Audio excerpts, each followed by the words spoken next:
Welcome to how to set up your Facebook and Instagram ad tracking like the pros.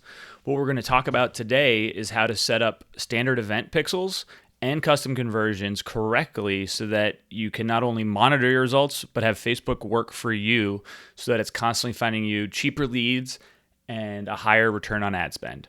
So the first thing we're going to cover, some of you might be aware of how standard events work and what custom conversions are, but there are some key differences and there are some quirks. So everyone should know how they are set up.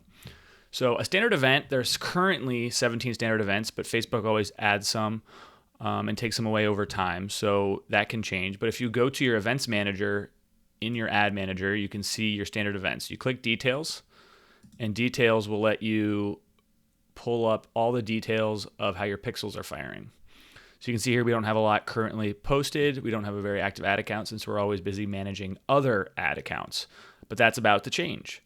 And we'll actually go through one of the funnels we're setting up, and you'll see something that looks very similar to what you've just opted in for.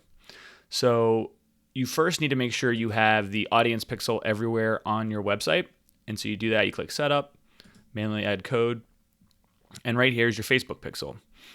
This is going to go into the header of your website and in any pages that you use that aren't yours on third-party sites like Kajabi, Instapages, Leadpages, any webinar software. If you're using checkout carts from a third-party provider like Infusionsoft or Thrivecart, you want to make sure your audience pixel is placed because this is how Facebook knows someone visits. The second thing you are then going to need to know is events. And so after you've placed an audience pixel and it's on every page of your site and all third-party sites that you use, you're actually going to place a specific script of code that lets Facebook know when people hit a certain page, that's an action you want to track. So for example, purchase. On every thank you page that people hit after they've bought, you'll place a purchase standard event pixel. And they make it really easy here. So say you're selling something for $19. In US currency. And then down here, you see it actually shows up. There's nothing unique to this. Everyone's will look the same. What makes it unique is that your audience pixel is there as well. And that tells Facebook this is your ad account and that this is the event you want to track. So what you would do is you would copy this and then paste it at the very top of the body script on the page you want to be the sale or whatever the conversion event is.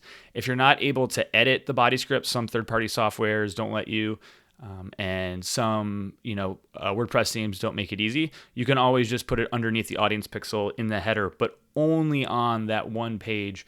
That's the actual event. And so you can see there's a lot here that you could use. The core ones we typically use are purchase to track purchases and to actually have Facebook record how much you're making per purchase. We often use complete registration. And if you click this, you can see more events. We also use lead.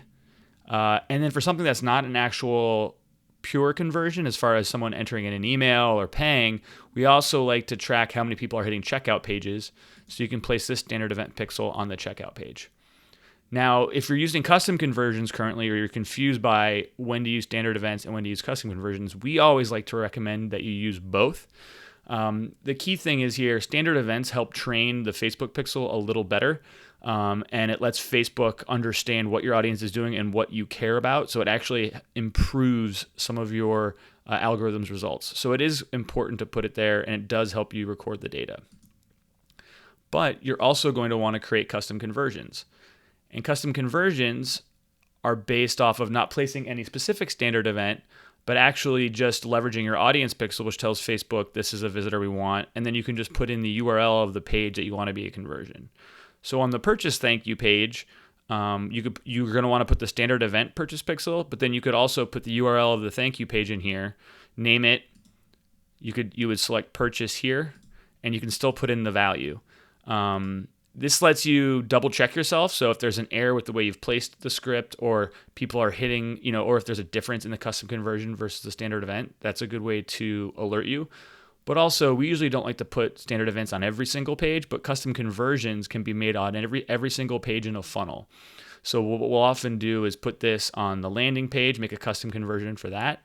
We will make a custom conversion for all the thank you pages, any upsell pages, any webinar pages, whether it's register, thank you, watch live, replay. And then you can build reports in your Facebook ad report. And we have another opt-in that if you haven't gotten it yet, you will be getting it in your email that shows you how to build these custom reports that shows you the entire funnel flow of your marketing campaigns. So that's where custom conversions come in. And that's why it's really helpful to use both standard events and custom conversions. Now, what we're going to do next, we're actually going to show you one of our funnels and how this all comes together, and also how you can use the Facebook Pixel Helper extension in Chrome to double check that you have the correct standard events and audience pixel placed.